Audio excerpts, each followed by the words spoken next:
you've seen The Wizard with Fred Savage, right? No, I know of it. You know what I'm talking about? Where they go to the Nintendo tournament? Yeah, I know of it. At one point, they get an assist. Like, there are 3 kids trying to go cross-country to play a Nintendo thing, so they got to hitchhike and stuff. They get an assist from, it's the 80s, 90s, lovable old trucker, right? So the truck, because props and movies and how that works, is logo on the door, everything. It is the same truck that Stallone drives in Over the Top. It even says Hawk hauling or whatever on the door with the fucking logo and everything. And he wins a new truck at the end of Over the Top. And so, like, somebody online was like, so my fan theory is that truck was sold to a best buddy of his, and that the group of like good truckers that help out these kids in this movie are like that these two things are tied together, and it's like it's a pay it forward from Over the Top. Where does Convoy come into this? That's what I was thinking. I'm sure we can find it. There's a reason to rewatch Convoy.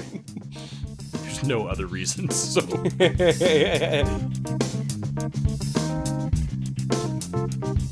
Episode 550 of the TV Dudes, recorded August 1st, 2025. Twisted Metal, Season 2.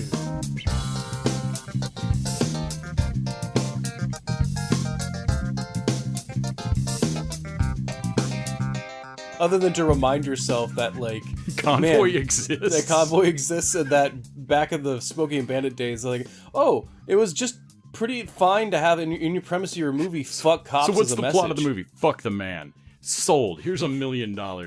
Yeah. Your selection of Dennis Hopper, Chris Christopherson. James Taylor's down. All right. This week, we're wishing John Paul a happy birthday and talking about the Death Race car tourney to end all Death Race car tourneys, Twisted Metal. This season, we finally get the premise of the game with fighting and wishes and ... magic. Maybe. Maybe not. We'll tell you more later. Before we get into all that, I'm Nick. And I'm Les. And we're the TV Dudes. And you know, a bunch of metal that's twisted isn't all we watch this week. But before we get into our diaries, allow me to tell you a little something about patreon.com/tvdudes. I'm not familiar. Haven't heard of it. No, that's how we keep doing this. Just making bad jokes on Mike? No, the podcast. The same thing. Okay. That's what I said. Technically, yes. But this is how we afford to make those bad jokes. There are some costs involved in puns, turns out. They're worth it. Yeah, well. They will never cost enough. There's also some benefits. At $1 a week, you'll get extra TV Dudes. And this week, it's going to be our review of Happy Gilmore 2. But you'll also have archives of this stuff as well. At the $5 level, we'll read your show review on the pod. And at the $20 level, you can choose the show of the week, and we'll discuss it here. I believe John Paul's got our showrunner pick for a couple of weeks from now. It'll be the last week in August. What crazy people give away that much power? Well, people over at patreon.com/tvdudes. /tvdudes is the place for it. You can also go there and listen to the regular weekly show for the free. Ooh. It's the best place for all your TV Dude content at any level. And now, we can talk about our show watching. To the Diaries. The Diaries of the Television Dudes. Brought to you by only the finest cocaine wine. I think on our notes here we have like the previous week on our. Oh yeah, I didn't replace yours. They weren't in the spreadsheet yet. So I don't think I filled mine out for this week. Yeah, no, honestly, I didn't see anything in there. Didn't watch a whole lot other than I caught up on the first season of Twisted Metal again to prep for season 2. We both watched a movie where, like, I watched Drop after you watched it. Yeah. And which Drop's fine. It's fine. It's pretty good. It's cute. It's better than I thought based off the trailer, but this is more of like it doesn't quite get over the hump of like that knee jerk, like, I don't want to see this trailer anymore. Right. Oh my God. Yeah. I think the highlight of my week was a little movie called Lasso. That's right. I forgot about watching most of Lasso with you. So Lasso's better than it had any right to be. even though it still does nothing with its cowboy cult premise, really. But yeah, So how the fuck did you find Lasso? So it's let me paint you a picture. How did you get let me roped into it? Nick? Let me paint a scene here, dear listener. It's late summer 2025. I am trying to entice my co-host to watch a movie with me, but it's 9:30 at night. Less's witching hour. Is there a movie at that time that I can watch for more than 8 seconds? He's about to turn into a pumpkin. I'm left with little options and very little time to choose them, listener. But I make my play. Little do I know on like, okay, can I pick a good movie? No, Les might care that he's not actually paying attention to a good movie. Right. I need to go in the opposite direction.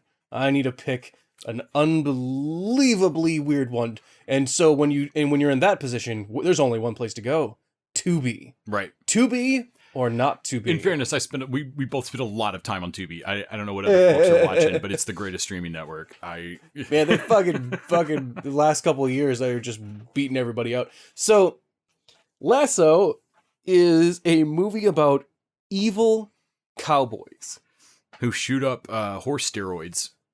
Yeah, there's some sort of steroid cult. That doesn't exactly come off. No, and they brand people with a giant brand. Just too big for... It seems like, oh, that seems too big for horses. The way the brand moves made me wonder if this were supposed to be in theaters in 3D, but neither of those things are true about this movie. Mm-hmm. And of course, they could all start. Oh, man. Yeah. Woman has to cut herself free from the cult. So what does she use? A discarded can of beans, because it's a cowboy movie. Yep. They use evil lassos to man, one of the greatest kills in here is a woman that gets wrapped around her neck with a lasso and gets flipped around like a yo-yo around the world style. He awesome. spins her around. It's fucking awesome. We rewound it back. It's so dumb. The physics of it are there are moments like that throughout where you're like, you guys know what you're doing here. I'm not saying that this is Killer Sofa, but like you guys know. You know.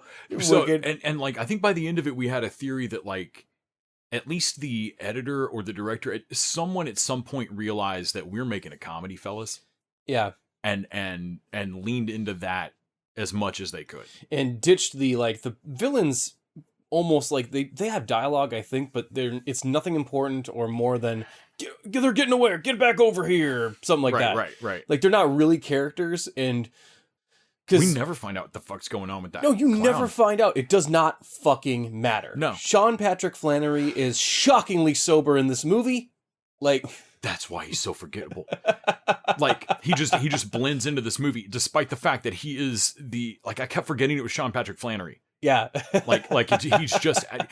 he's not an actor that like fades into the role, you know? Like no. he's usually, I'm not saying he's Nicolas Cage or anything. He's just usually like, oh, you're you, buddy. Yeah. Yeah. And in this movie he plays, he starts out as the one-armed bull rider. So yeah, the one-armed bull rider, like, come on, give him a hand, people. He needs one. Honestly, for evil cowboys, their rodeo game, because that's how the premise of it. It's just a bunch of people who visit a rodeo but stay too long and see too much. Right. At the evil rodeo. Right. But their rodeo game is fucking strong. No, it's fun. Like also, presentation is on point. I love pretty that great. He's clearly allowing everybody to believe reputation, like marketing wise, that he's a bull rider that lost this arm doing something awesome. Yeah. And great marketing. Yeah. Later in the movie we realize I was born without it. Oh, no, it's just congenital. Yeah. You can't miss something you never had. Fucking amazing. Great. And actually, like, oh my god, does this movie have a message? But he also misses the other one, I bet. So he gets he beats the shit out of two guys at once. Like he's a badass through like 20 minutes of this movie, and like, oh my god, he's unstoppable until someone with a like barbed whip that comes around whips it around his arm, and physics be damned, rips the one-man arm's one-man's arm Black off. Knight style, like it's a flesh wound. And so you're like, oh man, that's Sean Patrick Flannery dies 20 minutes in. Oh no! Nope. He gets up, cauterizes that shit with that previously hell yeah. mentioned brand, and lives to fight. Has to fucking flip over with his feet. This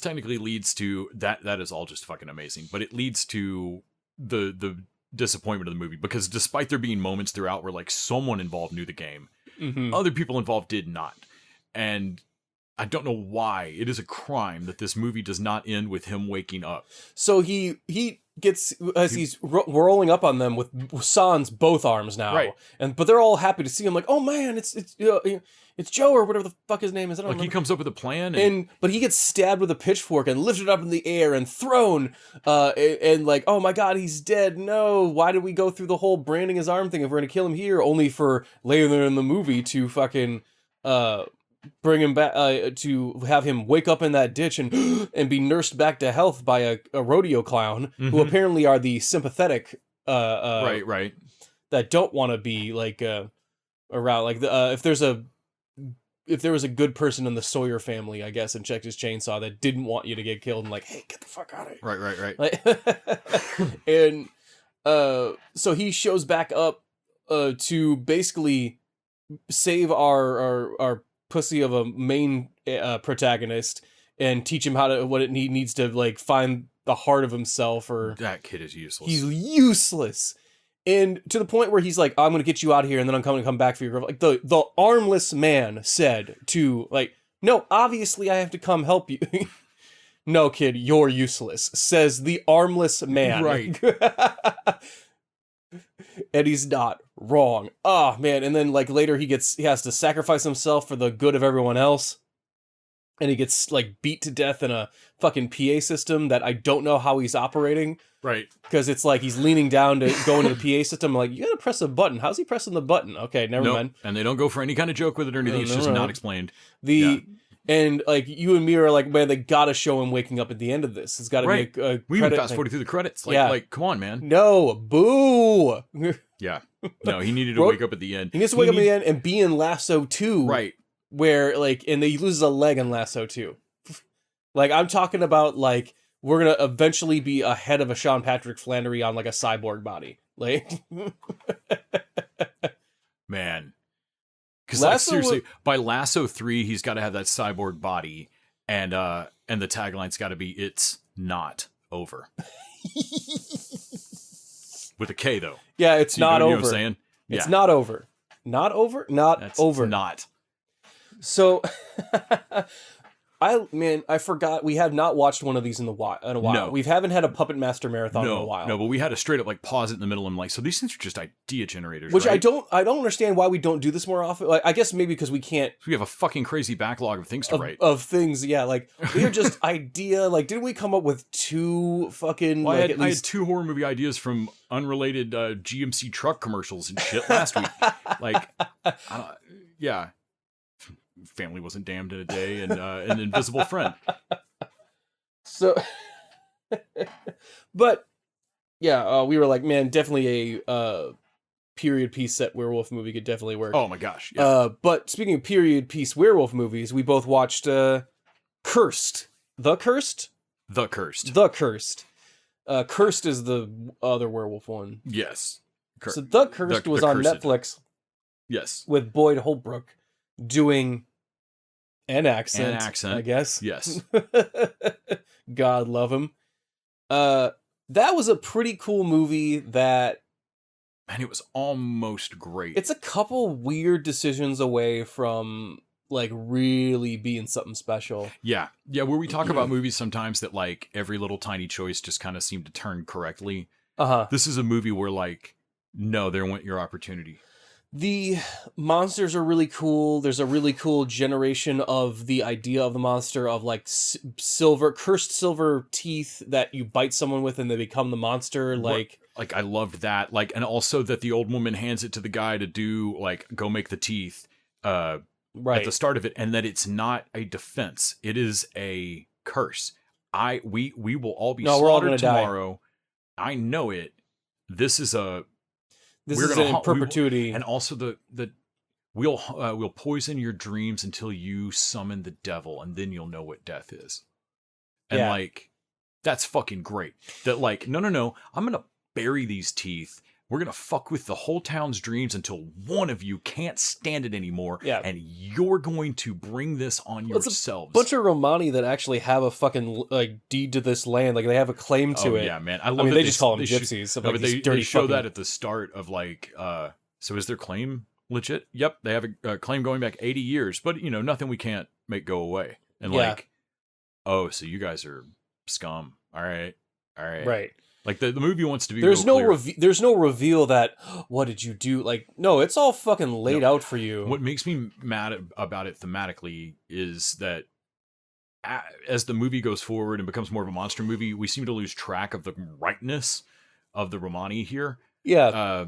And we don't really play with a cool thematic issue that we have where this curse doesn't really have a stopper on the other end of it. It's just unleashed upon the earth. I think they're trying to. I think what in the meta narrative of it, they're trying to go for a vengeance is an unaimable weapon. Mm-hmm. That it is an uncontrollable idea. There's something in the idea that you going after your vengeance just puts poison in the world.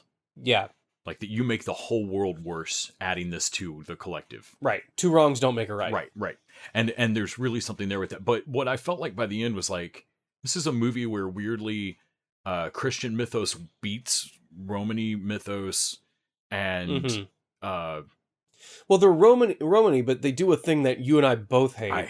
You more than me, but I also hate the 2000 like Dracula 2000. Oh, it's the silver from Judas. Right. I just think it's an eye roll, and I realize that this is a split hair. I like a lot of dumb Omen Exorcist shit. You like the Exorcist demon. You like the lore. I like demons. Like I like the lore of hell. You like the lore of the Bible, but you don't like the New Testament retcon of like. Right. We were talking about retroactive continuity for Judas. Like, no, man, I like the D&D source book of it, but like, man, when you actually run the adventure, it's not very well balanced. Right. And so yeah, they do this Judas Silver thing that I thought was dumb. They do a few other things. Unless you've been crucified, roll for Constitution. They have a great. He's a bard; he can just whistle. They have a practical suit, but they make some dumb choices with their monster, the way the practical suit looks, and then they do some weird CG blends occasionally, so that like for the first third of the movie when they're trying to be coy, I was like really I didn't think they had a rubber suit for the longest time. When they finally showed, I was like, "That's gorgeous. That's beautiful." It can't move though. No, like. No, they can't really put a dude in it. Yeah, which is the bummer of it. My thing was that, why are they white? Oh my god, yeah. What is with the frisky dingo of it? Shouldn't they be like green if they're part of the... That's the other annoying thing. The purely CG part of the monster that makes it both looks bad and makes no sense. The vines. Yeah, I'm not sure why they're plants. And it just looks... There's only one spot where it looks good. When the vines pick the girl up and are walk her into the swamp and then drag her under the water. That was great. In terms of showing me... show me a monster infection take a person over against their will. But... reason to watch The Cursed. The single best monster moment in the entire movie. That I've never quite seen an effect like this. It just great idea and execution. Cutting one of the like dog wolf monster beasts open, yes, and having one of the missing kids that got bit and turned into this thing is in a placenta sac inside the monster fetal. Awesome. And when they cut it out, the kid at first seems to like wake up, and Boyd Holbrook, without missing a beat, goes, "Shoot it, they don't come back right." Like, says a guy who's had that experience. That sounds like it's from experience, man. Granted, that scene is edited dumb and they wait forever to shoot that kid. But yeah, but when they finally do, her head explodes. It's awesome. But that moment I rewound back of like, damn, that's a good monster design. Looking at you, high budget Hollywood alien Romulus giant baby. No, it's reversed. There needs to be a baby inside it. Right. Ugh. You're arguing for basically bio Gundams, like being piloted by children. Right. By like fetal babies See, inside. there's no reason you can't like anime less. That's absolutely like the moment in Venture Brothers of like, so wait, what powers that machine? An orphan's soul? What? Oh my god! Thought I heard it screaming. Yeah, man, there's enough good to watch. There's enough good to recommend about The Curse that like when I got up and like was telling you about it, and like also complaining about it, but there still was enough on balance that like you hit play on it and made it through it. I made it through that, and I also made it through Locked, which I you did not. didn't, and like it was not. It I got was out nothing. of that car. I jumped from a movie, a movie vehicle. Yeah, Anthony Hopkins and Skarsgård. Which one of them? God damn it, Bill. Fuck. It's always a Skarsgård. But Bill Skarsgård needs to kill his fucking agent. Like, for a real, like, I even like Boy Meets World, or Boy Beats World. Boy Kills World. But do you think his agent told him, no, man, you just go and get in that car, and inside that car is an agent from Star Wars. It's a big role, it's a big moment. And he just got in that car, and the door was locked, and they shot this movie. It feels like a movie made against his will. But between that, like, but it did not do well in the box office, and no one fucking remembers he's in that movie. And it's like The Crow, and then this. The and way like, this starts, if you told me this was B-roll from The Crow, I'd have believed it. Like, honestly, like, man, maybe the reason they have enough, like, they have Skarsgård and can do a TV series of it now is that, like, he's just not as busy. Because, like, he was the big thing for a minute, and I think he still is, and he's a very good... he's got a great look for an action hero, whatever. Mm-hmm. He's all gangly and weird looking. Honestly, if I were to cast the Crow, like, I would cast him. I just wouldn't remake The Crow because that's a bad idea. Right. I did not like that. Anthony Hopkins, like, quite literally phoning in his performance here. Oh yeah. Which is, he's making a choice. I get it that he's like he has a weird affect, but it comes off as just stage direction reading. Like I can almost hear him I can hear his sipping the tea in his in the sound booth as he's reading out the line. Mm-hmm. And then what do I say? Okay. Well, and because they are, I guess, trying to play it differently than like Hannibal Lecter or any of the classic, like what you expect from Hopkins. Yeah. But we don't really get enough Hopkins to get into this character. No. You just end up kind of in a weird spot, as I was as an audience member, of not being able to just accept whatever he was doing as this character, but instead kind of weighing of like, well, that's a weird line delivery from Hopkins. You know, like I never saw it. It never felt like he's building a character. I was just like, this guy's inconsistent and insane sounding.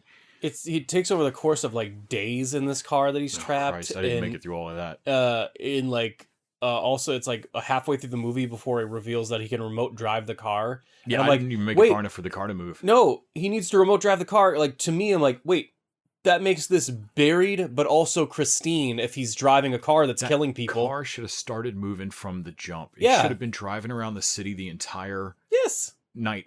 And man, because electric cars, you could go hundreds of miles on a tank, Mm-hmm. and like you could actually drive around a city for the entire night without and have without ever Anthony stopping for gas. Hopkins like task rabbit someone to charge it at a station or something. If it even had to, you know, and like Yeah. you're trying to figure, well, you'll have to charge the car. No, I won't. Mm-hmm. Like I install, you know, when I bulletproof the car, I installed a second battery or something. Sure. It was just a real kind of fucking bummer. Made me just want to watch Buried again or something. Yeah, that was basically all. I'm sure I watched more, but I did not have the wherewithal to actually write it down this week. Kind of fucked that up. Always mean to like keep better track of it as I have to write it down as I go, or some movies, even good ones sometimes, just are. I do want to talk about Revival when we get to it, but we'll save that. Well, we'll save for that the for end, the so end. I can timestamp it better. Because yeah, man, Revival. Hell yeah. Well, in terms of stuff I watched. Well, I mean, we watched. Man, I forgot. I thought we watched another thing together, but maybe not. Let's see. Fanny and I watched the crazy long Billy Joel doc on HBO Right. Max. which was actually, in terms of music docs, that's one of the better put together I've seen. Billy Joel is a fucking crazy person. I don't think I realized just how like nuts his family is and how much like, oh yeah, man, you have some major depressive issues and drank a lot. But also holy shit talented.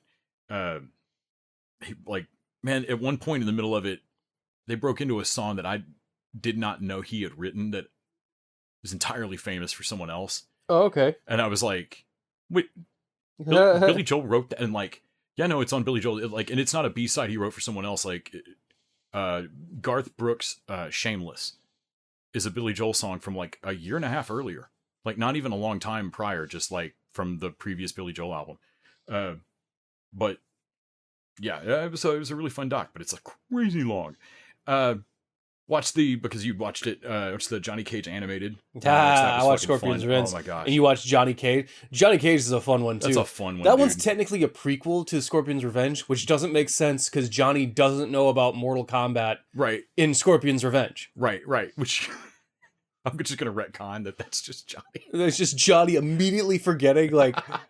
But yeah, that whole thing is fun, man. Those animated ones are great. His fucking agent is actually a devil by the end of it, I think. Like... yeah, his agent actually is a demon, like amazing. A bunch of eyes and busts out. Yeah. Like, I love that. Went back and saw Fantastic Four in the theater a second time, which is very cute again.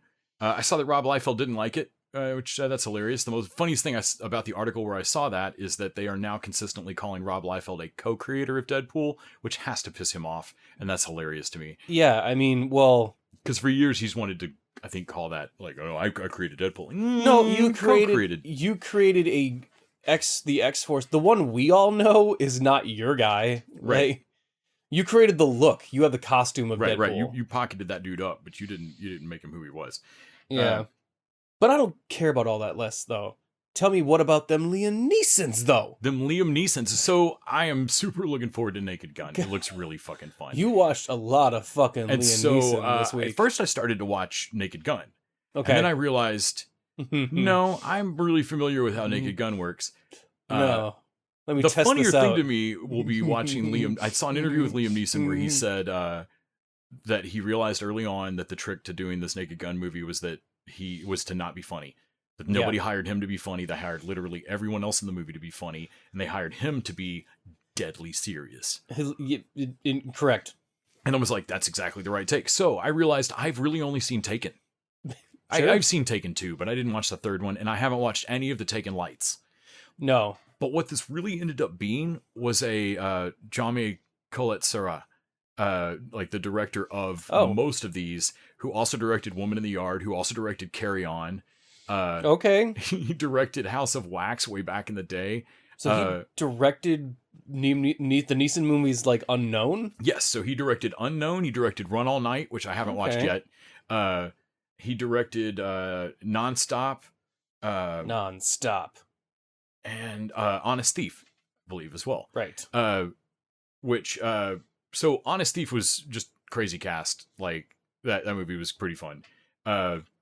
It's very kind of fugitive, like he's, on the run trying to prove that he didn't do a thing. Basically, guys robbed a shitload of banks, but he still has all the money because he's just doing it for the adrenaline rush, and he's just a weirdo living alone and robbing banks. And he falls in love with a woman. Mm-hmm. So he decides, like, in the most sensible I've ever seen this presented in a movie, he decides to turn himself in, but he calls the FBI. He tells him he's going to give him back all the money, all of it, and he understands that there's not a no jail time option, but he wants to do 2 years at a minimum security within an hour of Boston with visitation, because he still wants to be able to see her and get out sometime, right? And like in real life, they've done deals like that with like Super Thief and like Art Thieves and shit. Yeah, and like Robert Patrick's the FBI that he calls, and Patrick's like, yeah, all right. I mean, we get a guy every week or so that claims to be this robber, but sure, all right, you're real, whatever. And so like he hears him out. There comes a point in the negotiating of turning yourself in with this where you've got to give some portion of a crazy amount of money. Mm-hmm.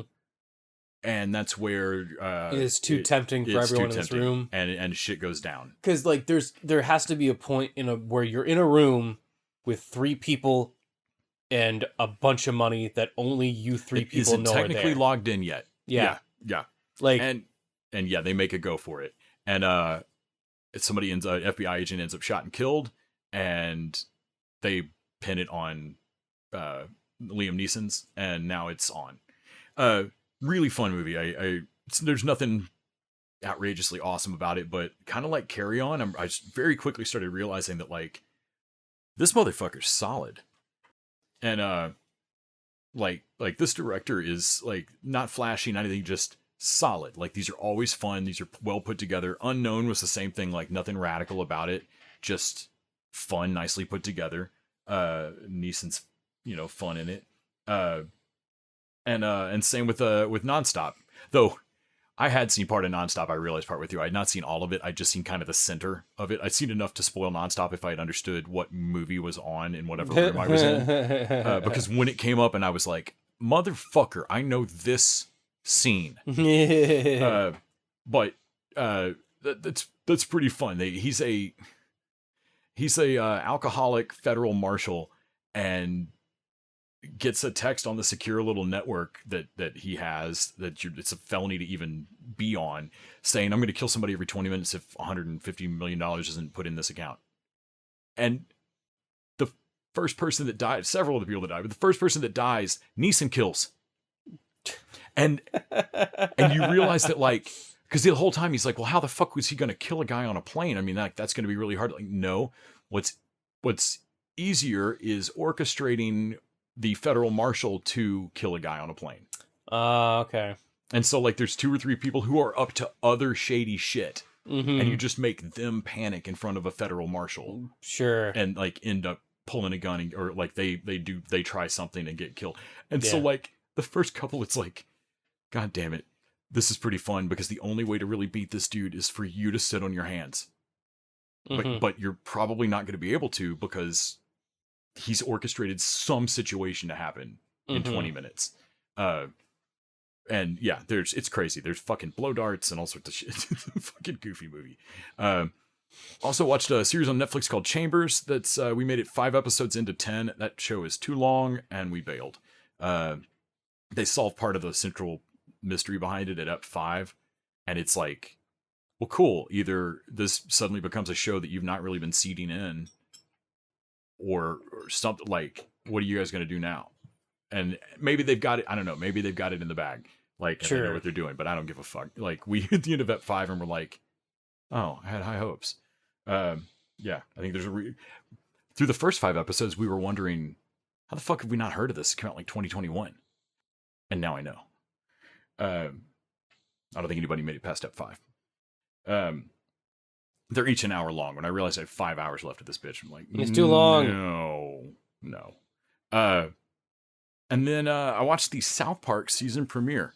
Oh boy, yeah. And while you and everybody else, I need everyone to calm down. This is not enough and doesn't get it done. Like we aren't all saved because somebody put a middle finger up.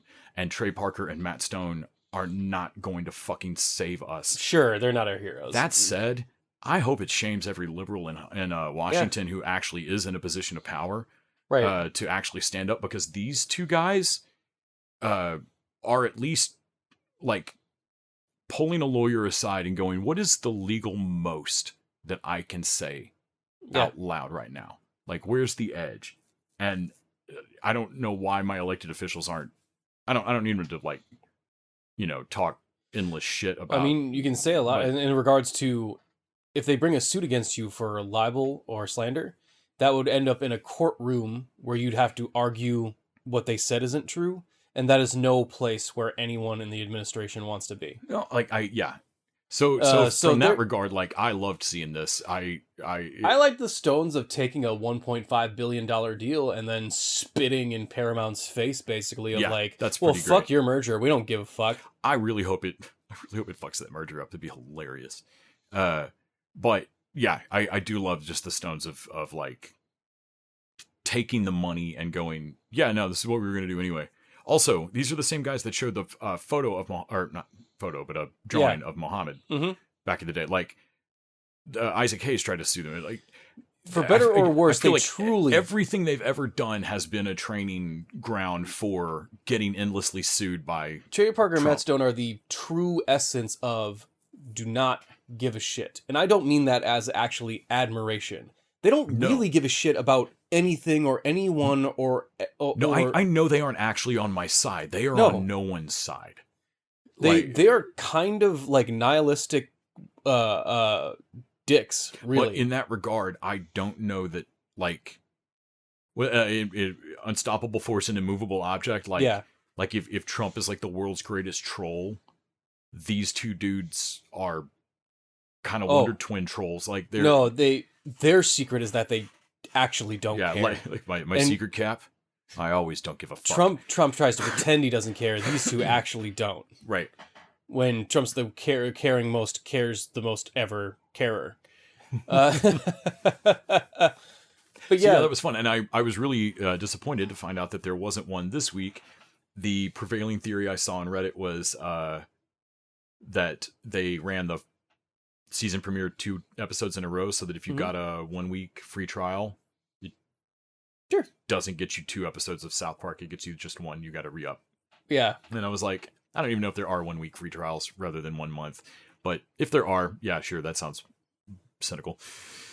Sure. But I was just mostly disappointed of like, okay, where's up to? That PSA, that AI PSA at the end of Trump naked in the desert said like 1 of 25 or some shit. Yeah.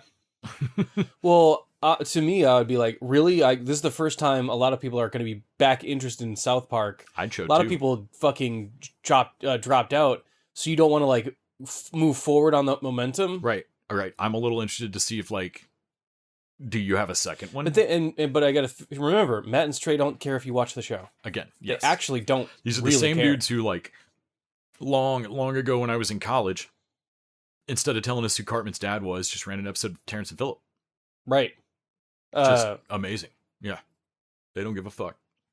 All right, let's talk about... other thing was a little show that just won't stop. Revival.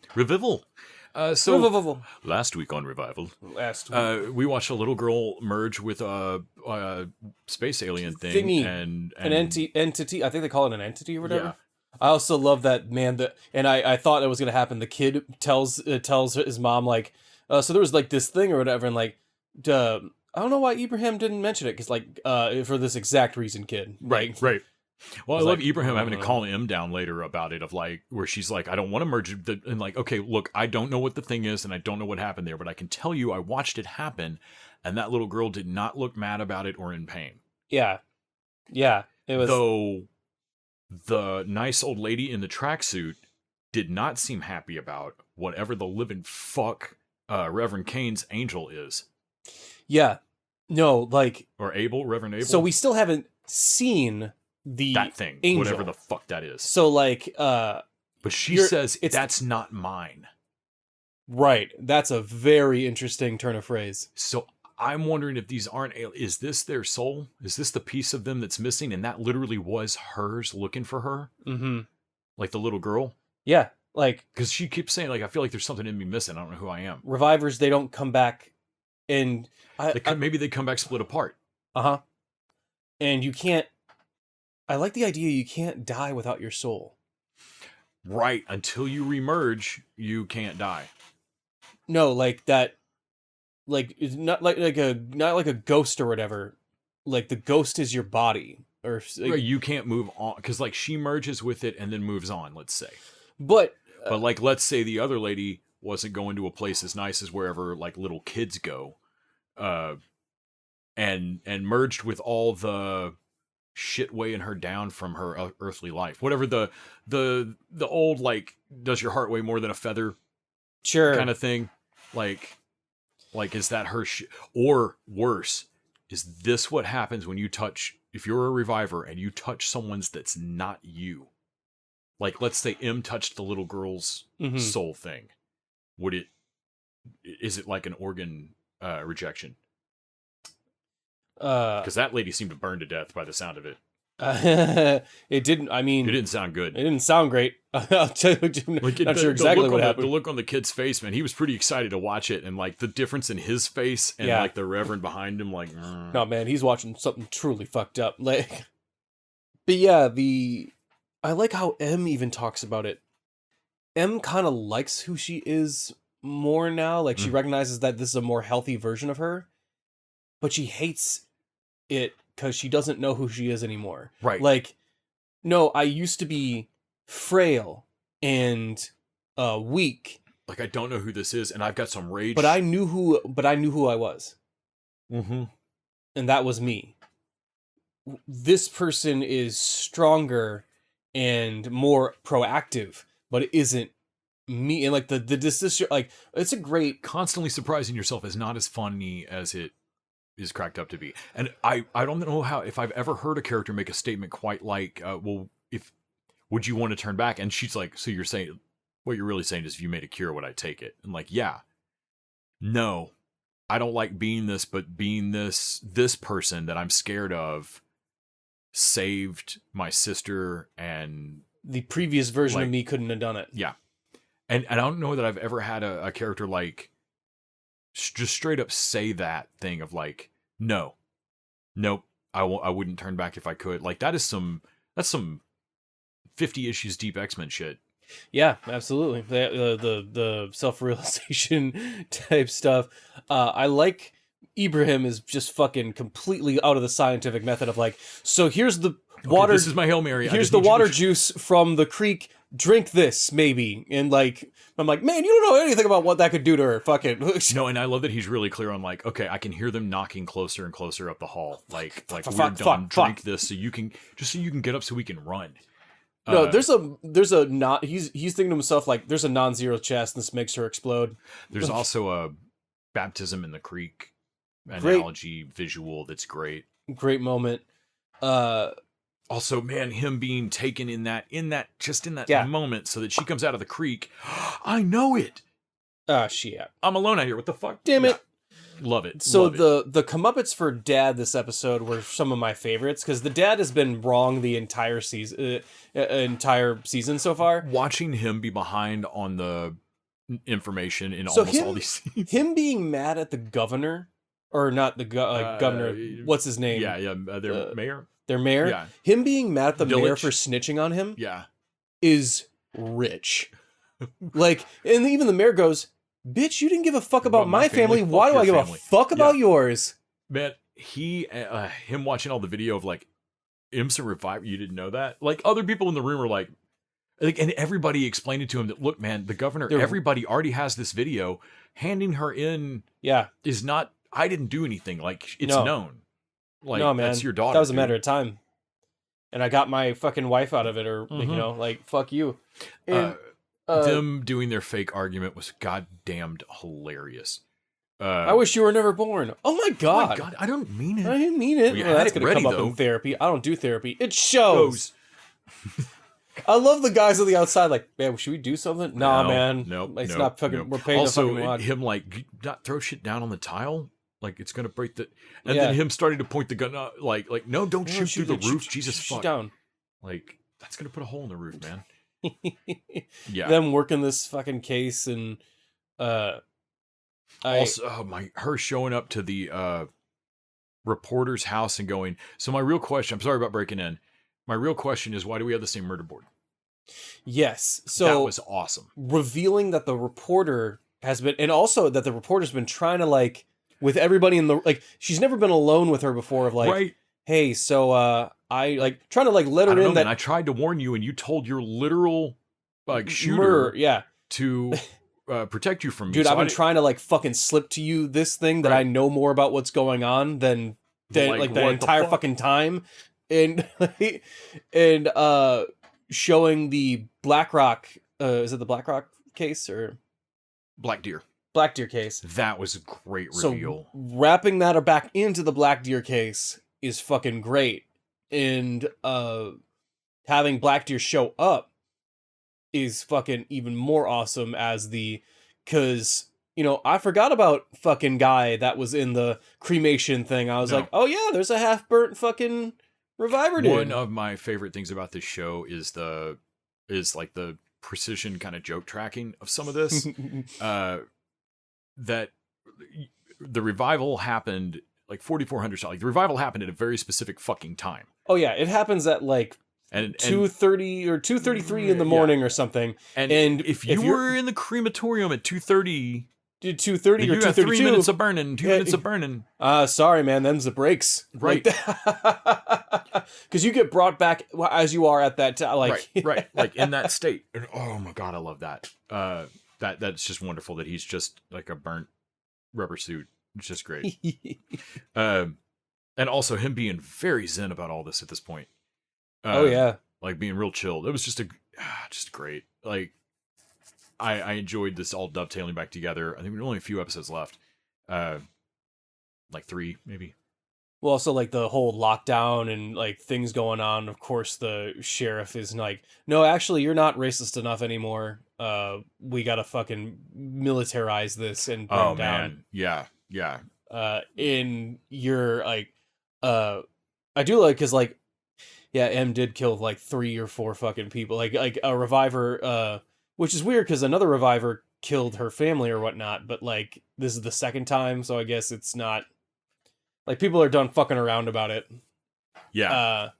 Which is only going to be worse, because you know that they probably should be on the same side, but this militarized fucking government shit is not going to jive with holy war dudes in the fucking back or whatever. Mm-mm. Government's going to want to grab these guys and run experiments on them. Holy war guys are going to want to feed them to their angel or whatever. Well, they've already got 2. They've got Miles Mitchell or whatever the fuck his last name is, the redheaded prisoner that they're torturing. Mm-hmm. Oh man, she looks way too gleeful every time that female scientist does shit to him. Man, they are like excited to have a subject that can't die. Right. And then Rhodey is also in that same boat, but we haven't seen him get quite the same brunt of it, I don't think. Did discover from looking it up on IMDb, and I'm sure this is probably from the comics, but I love it so much. His name is Rhodey Rash. R-A-S-C-H. Sure. Yeah. Sure. Yeah. Road Rash. Love it. Amazing. No notes. Great. Yeah, man, enjoying the fuck out of Revival. It's my thing I look forward to. So good. Each week right now. Yeah. Everybody ought to get out and watch it. To me, this hits the same... because it's not trying to be a case of the week procedural, right? Which this is the final season of iZombie. Reading the comic, it could have been a procedural, right? If I realize that iZombie the show is nothing like iZombie the comic, right. But if instead of making a procedural engine that ran 20 episodes a season and does eventually build to this level of interconnected zombie rights craziness, this just starts at the last season of iZombie. Sure. Yeah. Why not start from there? Yeah. And in today's streaming environment, I could see this being like, I don't know how you would sell a 22 episode. I don't know how Rob Thomas sold that in the first place. But yeah, props to the folks for getting Revival on Peacock. This is fucking awesome. I'm enjoying it. Fucking woo! Wassa! And let's see. That's probably going to wrap it up for us on Diaries. Yes. Why don't we talk about Twisted Metal Season 2? I am Calypso. And I'm hosting a tournament. If you win, I will grant you a single wish. Cowabunga, motherfucker. Get out the way! It's time for the outsiders to get their fair share. If we win, we can wish to bring down all the walls. We're taking them all down. The system, the walls, all of it. Oh, girls. Here I come! Here I go! Prepare for battle in 10, 9.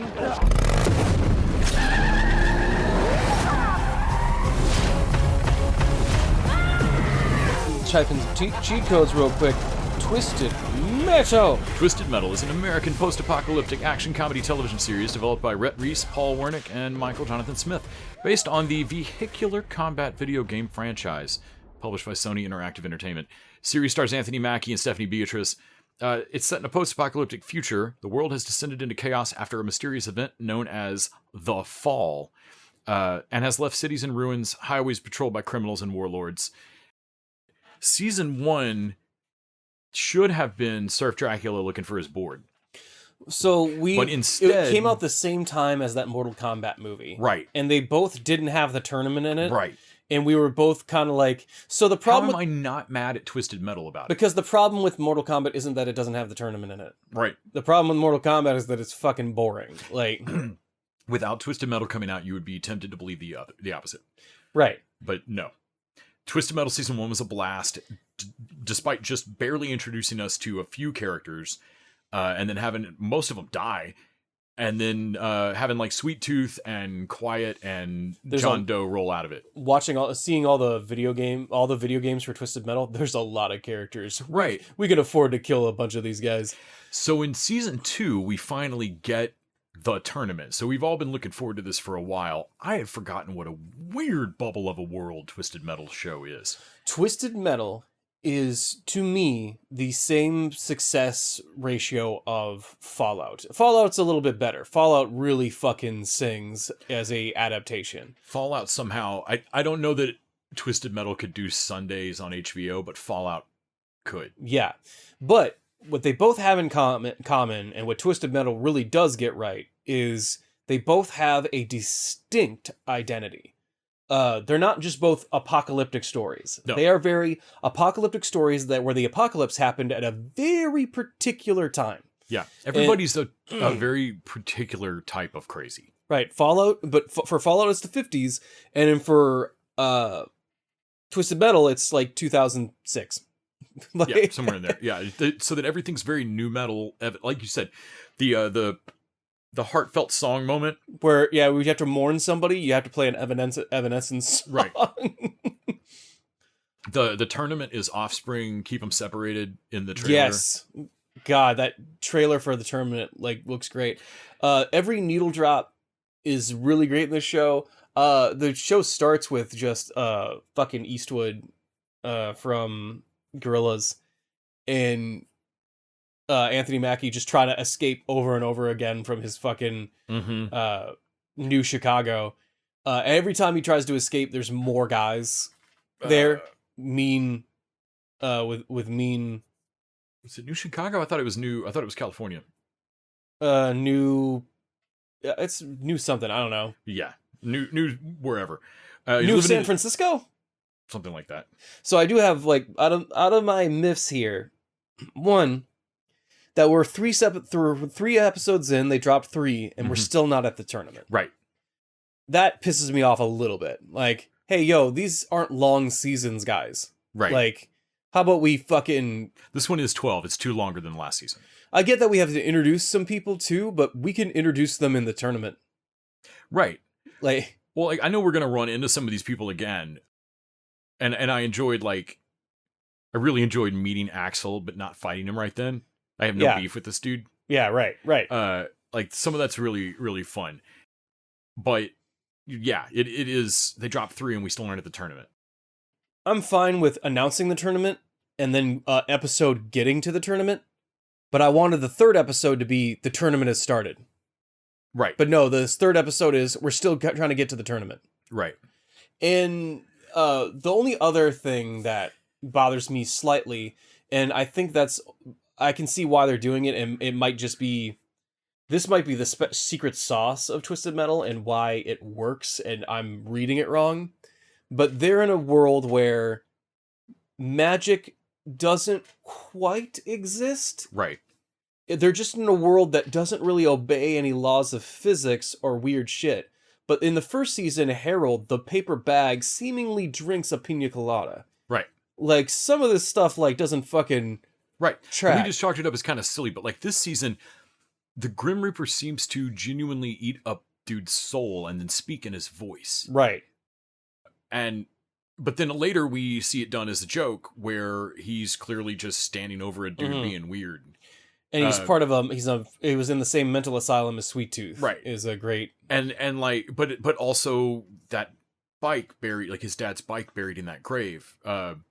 So Like- his dad is not buried in the grave. There wasn't enough of him, but his bike is buried in the grave, and he can dig up the bike, and it's actually filled with gas and ready to go It to rides drive it- out of the grave. Yeah, rides it straight out. Right. But magic is not real. So And not just so when Calypso announces the tournament, it's not just that he turns all tech back on, which is how Quiet puts it.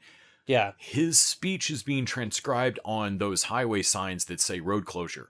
Like Yeah. things that are not connected to things. Right. And it's to the point where, okay, I'm not sure if the He makes a heart monitor turn into his voice. are they going to reveal at the end of this season that magic truly does exist in this world? Because to me, that makes the most sense. Or do they think they already have and I'm misreading it? I don't know if No, I'm being too they keep walking much it back. of a literal dick here, but I feel like they keep teasing it and walking it back. Raven's goal is to revive her dead best friend. Right. Except she's not dead. Dead. She's in a coma Right, that right. she's been keeping him in. I'm like, okay. So And like you said, maybe I'm misreading it. Maybe if they solved this, it would be the like ruin it. it's too much. And the only reason I can think of is that the stakes need to be real. When people die, it has to be for keeps. You can't have a wish or magic revive them or do shit. Mm-hmm. Like, that's the thing that keeps tension in any fight scene or Right. going forward.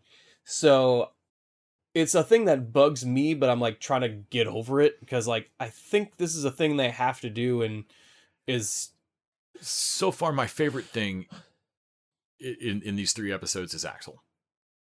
Axel. Not just how he looks and So, how he speaking operates for and a- everything, but speaking that of- entire scene was hilarious. Speaking of a world that, oh sure, it doesn't have magic, but also they're car people. And like we're just gonna allow this to work in a Machine Girl type of way of like, Man. no. Hope you got all your answers, all your questions answered by that because the fucking creator got killed. Right, Like, right.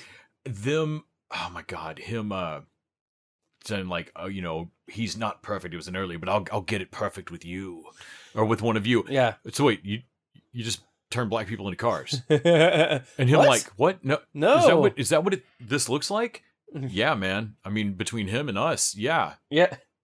I love that his dying Oh my words. god, get out of my head. His dying dying words are some of my best friends are black. Of my best friends, we're black. Also, that like at first, like Axel seems to be trying to kill them, but then you realize that the sound bafflers are to keep Axel here. Yes. And when they pop their like, they don't even really mean to kill that. Like they Yeah, that was throw an him out a accident. window, but like he gets a pipe through his chest. Like, oh shit! But them just yelling out the window of like, yo, we killed like a short racist nerd. I think you're free to go, dude. Good looking out. Good looking out. Hated that guy. Only for the Quiet, who's been training Mayhem, the fucking kid, Oh, to yeah. like to drive, is getting run down by Mr. Grimm. Only for them to like, okay, we got to get out of here. Only for the Axel to show up and him and Grim Reaper basically like fucking getting sidetracked and facing off and like. I love that they're driving away with just explosions in the background. Like, nope, obviously, like not our problem. okay, Yeah. that's not fucking. I should hate Mayhem as the new character addition, but that kid's weird. Like, oh yeah, lay it on too thick there at the end. Yeah, no, it's not. Yeah. Like her just constant hustle, and there's a moment where she gets mad at her at Quiet teaching her to drive or whatever, and gets out of the car and storms back to the trunk, gets back in and shuts it on That's so funny. So she goes to her room in like, but they're in a car. But she goes back to Yeah. her like hostage speed Yeah. racer hiding spot. Also, Quiet having the Metallica Kill 'Em All CD case, but it's Michelle Branch. Oh my god, when she starts to sing everywhere.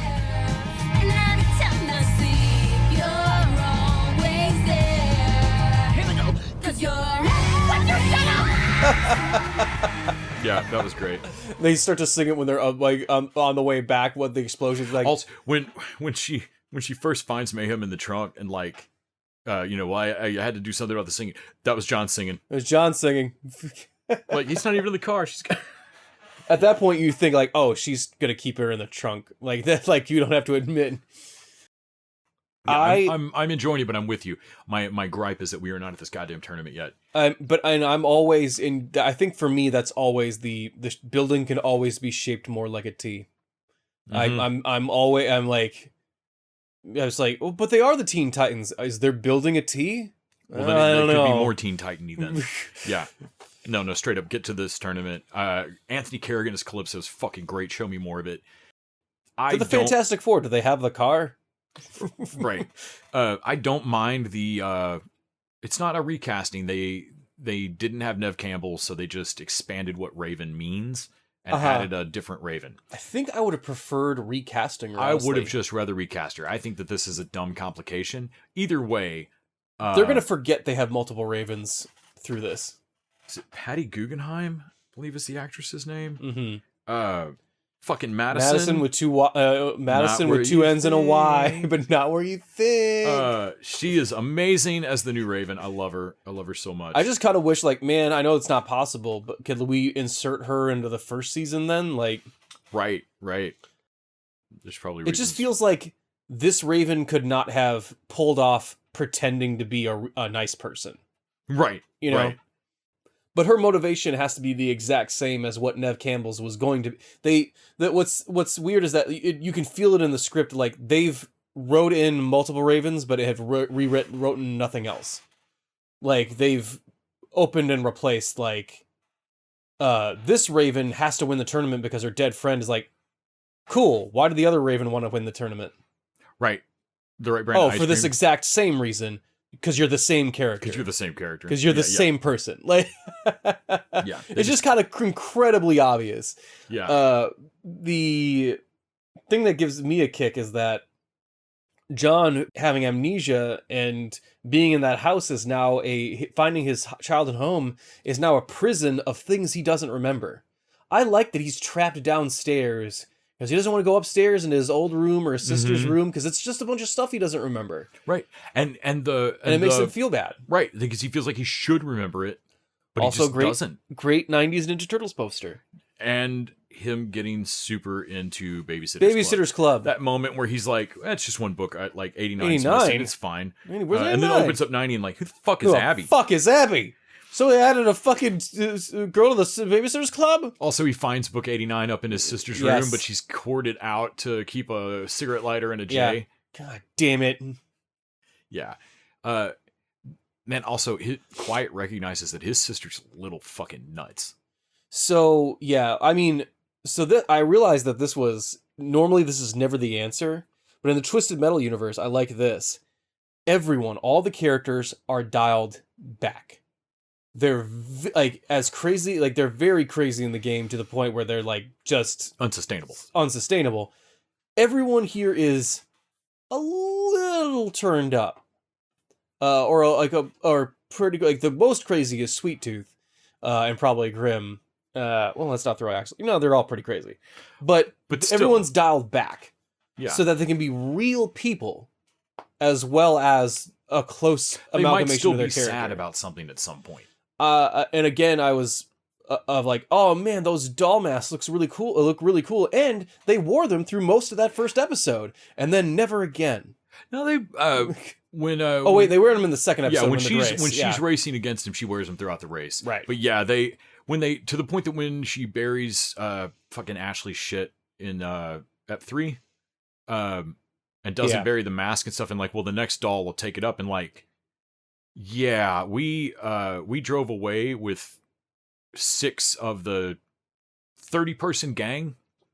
I think they intimated that there might be more out franchised. I realized in the second episode that like, hey man, didn't we have like a lot of people in a diesel truck a minute ago? Yeah, and we were down to like 2 Beetles and Roadkill. They all but said like, well, we can't risk the preservation of the gang to do this tournament. And they might as well have just gone to the camera like, okay, the budget can't sustain this. Right. We need to have a couple episodes where it's just us two and here's a series out on 30 people. Like, there is definitely a budget constraint to this of like, we can't get to the tournament right away because the tournament is a lot of driving cars and shit. The tournament's a finale. We can't it's going to be the last 3 episodes or something. That being said, but next episode, but the one after is called Start Your Engines. So what a great stunt with that ambulance! Oh my god, I rewound that back. There's an ambulance fucking flip. You heard me yelp from the other room and texted. Did you get to the ambulance flip? Hey, did you get that? Was that yelp for the ambulance? It's fucked up, right? Like just you see the frame and the panel shear apart. It's hits awesome. So when it flips, it hits. It's almost satisfying. Like it hits right on the angle it needs to, right, and then slides on its roof.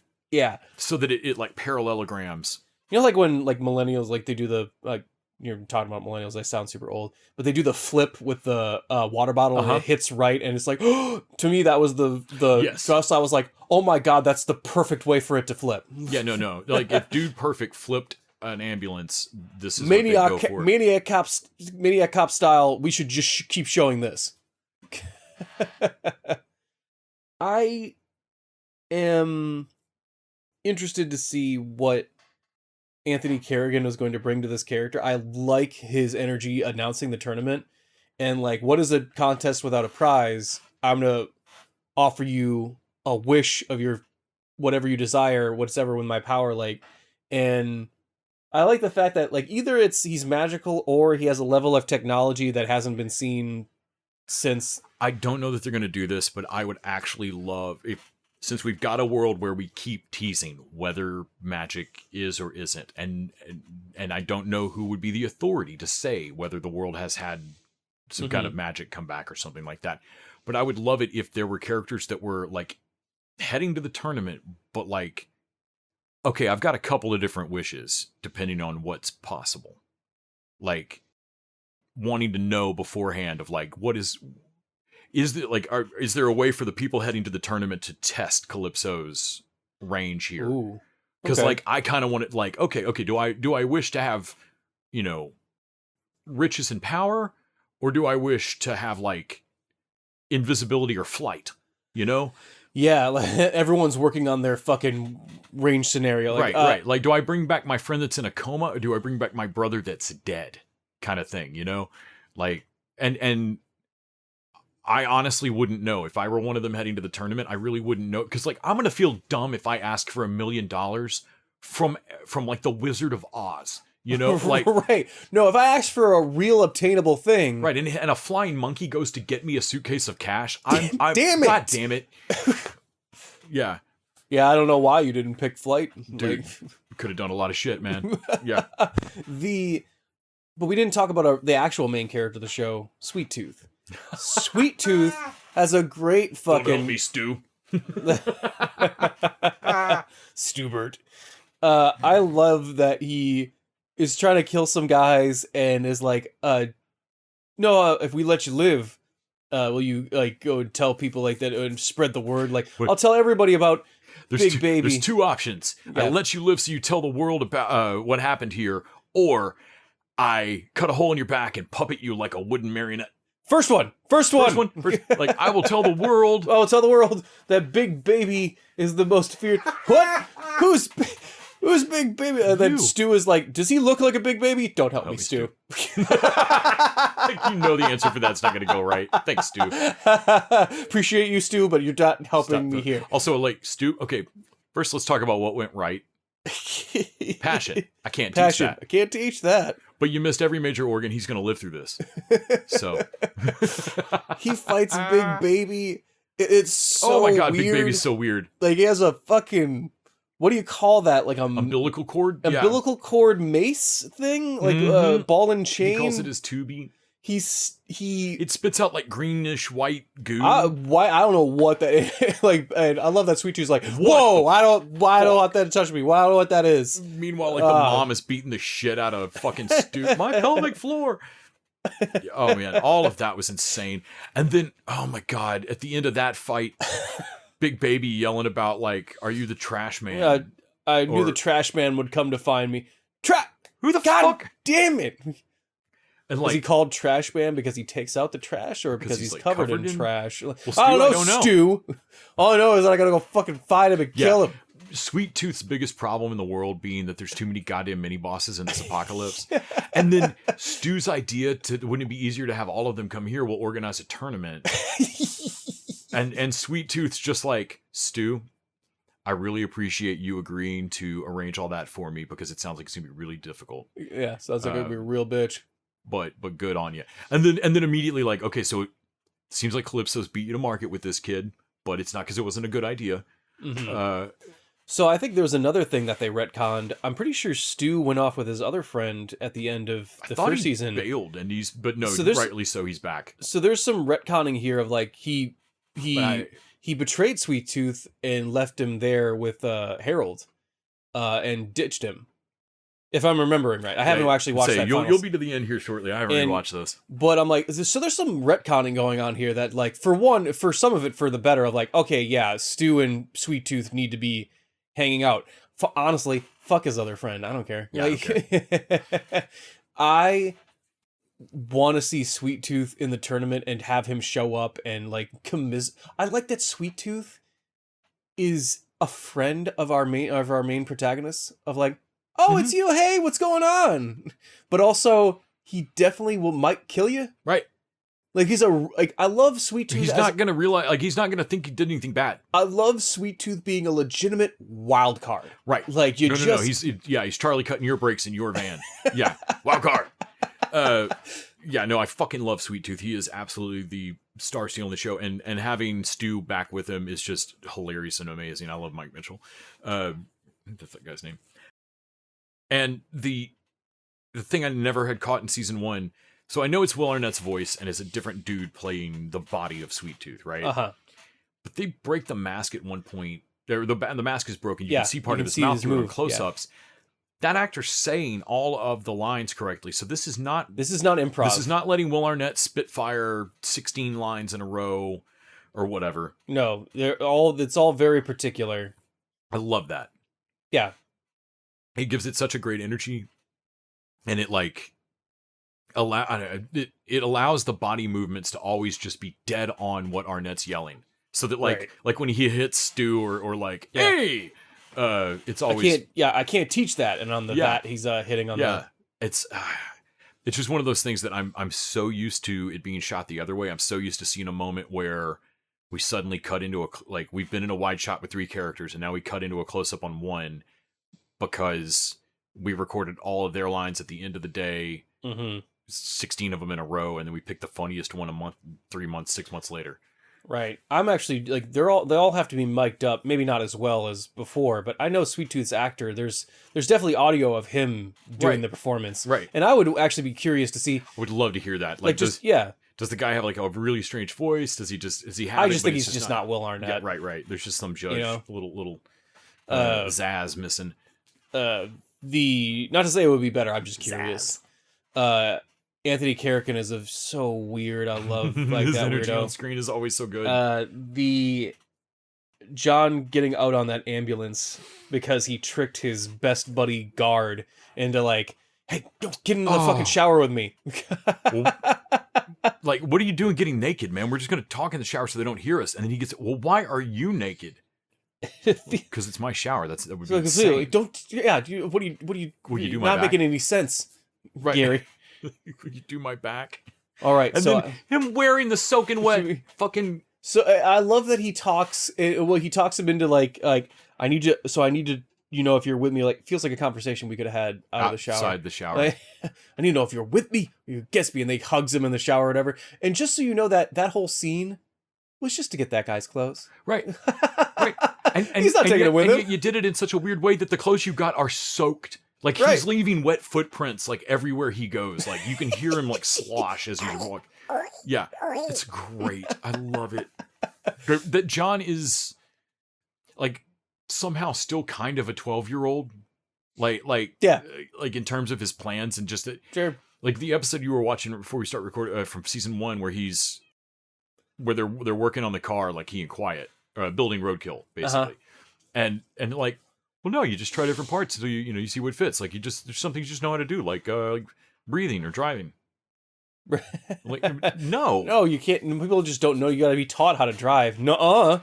Like, come on, what? Like, no, man. Yeah, his just weird like when an X-Men has like technomancy powers or something like that. Oh yeah, like that's the vibe that John has. That like, do you just hear cars?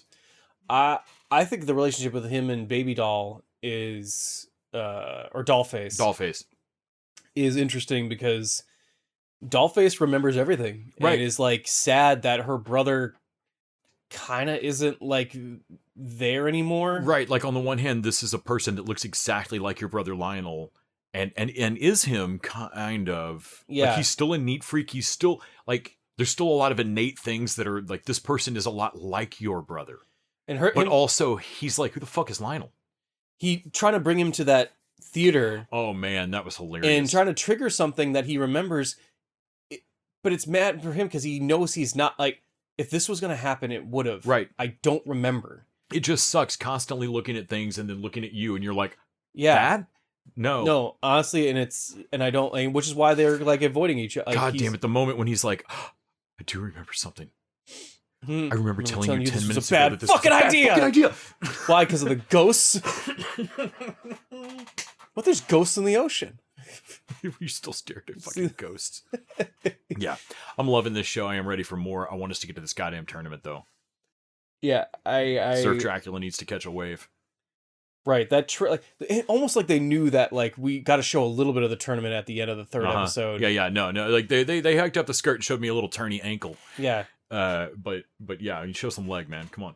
Well, that's probably gonna wrap it up for us this week. Tune in next week. We're gonna chat about Eyes of Wakanda, I believe. Eyes of Wakanda. I need to make sure that that's not gonna fucking drop on Disney like the day after we plan to record. But I believe we're gonna get to talk about Eyes of Wakanda. Which every trailer every little bit they've released of that is looked a little slicker. So I'm very stoked. But yeah, that'll do it for us. All right. Until next time. We don't have to keep them separated. Hey! We don't have to, though. Give me the tournament. This is our kind of party! Welcome to my contest. What are you up to, you long-haired fuck? You will compete in multiple rounds, each unique and more deadly than the last. Where in the fuck do you think you're going? If you survive, you advance. There's a lot of Stone Cold killers here. Hi, Sweet Tooth. Grim, how the hell did you get out? I got a special invitation. The last driver behind the wheel gets their wish granted. I'm taking them all down. Bash it up! Bash it up! Bash it up! Bash it up! Go, go, go, go! I'm worried what it'll take to win. You make a run at me, I will end you. Coroner gonna list your cause of death as everything. The time for the tournament to begin! Run! You think we'll win? Welcome to Twisted Metal.